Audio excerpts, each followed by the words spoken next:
What's up guys? In today's video we're going to talk about how to get to the elite level of conditioning.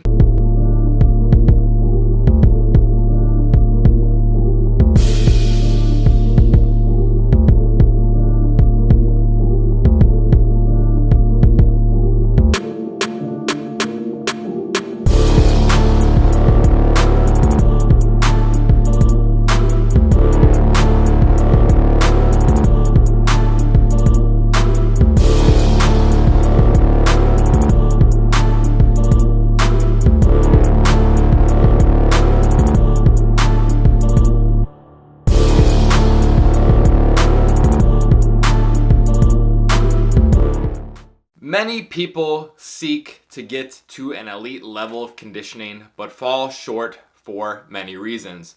They see guys on stage that are absolutely shredded and they wonder how they can get there. Well, in today's video, I wanted to go over some strategies to help you get to your elite level of conditioning. Let's get into it. The first tip to getting to the elite level of conditioning is start with plenty of time. The guys that get very, very lean are not out there trying to crash diet 8, 10, 12, 16 weeks. They diet for 20 plus weeks, the vast majority of people who get incredibly shredded. So starting early is very key to allow yourself enough time to lose that fat. Another differentiating factor is people start with a good body composition. So you see a lot of guys, myself included, they do like a diet before the diet. So they get off like the fluff weight that they gained in the off season and they start with a very good body composition. So take somebody like Alberto Nunez, for example. He starts his contest prep very, very lean, and that also helps him achieve a very crazy level of conditioning when he goes to diet down. If I put a number on it, it's roughly like he loses, maybe 15 pounds, give or take, a few pounds over the entirety of his contest prep. So he takes a lean physique already and then gets to the incredibly crazy lean physique because he starts at a good body composition. Another factor to help you get to elite level of conditioning is the willingness to get uncomfortable, but uncomfortable for an extended period of time. I'm not just talking about hunger pains. I'm talking about brain fog. I'm talking about lethargicness. I'm talking about you're so hungry that's all you could think of is food and that you have barely any energy to train, to do anything else. A lot of times the guys who get to an elite level of conditioning, they have to get very, very uncomfortable. Myself included. I remember I was laying in my office sometimes with my feet up, just kicked back like wondering how I was going to make it through the day because I was pushing my body to its absolute limit. An additional factor would be the willingness to actually cut their macros and do cardio. A lot of guys out there have these arbitrary approaches when it comes to their diet and their cardio. Things like, well, I don't want to have to get under 200 grams of carbs or 100 grams of carbs or 50 grams of carbs, or I don't want to have to do any cardio. I don't want to have to do 30 minutes of cardio a week. I don't want to have to do an hour of cardio a week.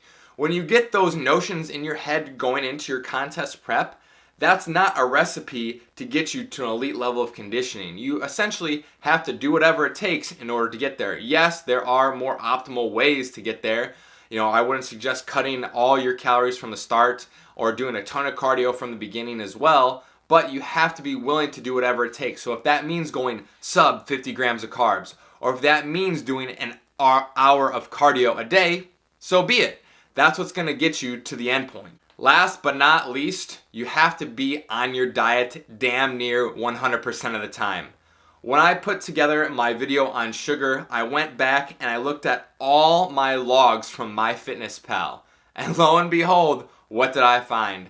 I found about 2 days out of 11 months where I didn't have any logged activity, which is well over 99% performance.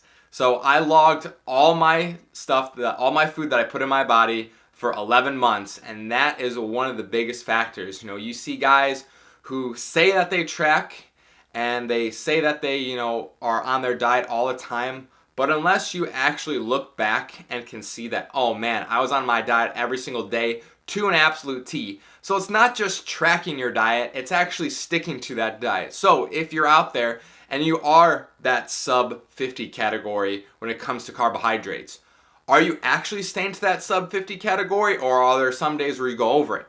You know, are there some days where you go 60 because you're hungry? Or are there some days where you just you overeat and you go 100 because, oh man, I just feel terrible, I need to eat? Well, in reality, then you're not sticking to your diet. So that's the last factor that separates people that are just lean to the elite level of conditioning. As always, guys, keep dominating every aspect. I'll see you soon.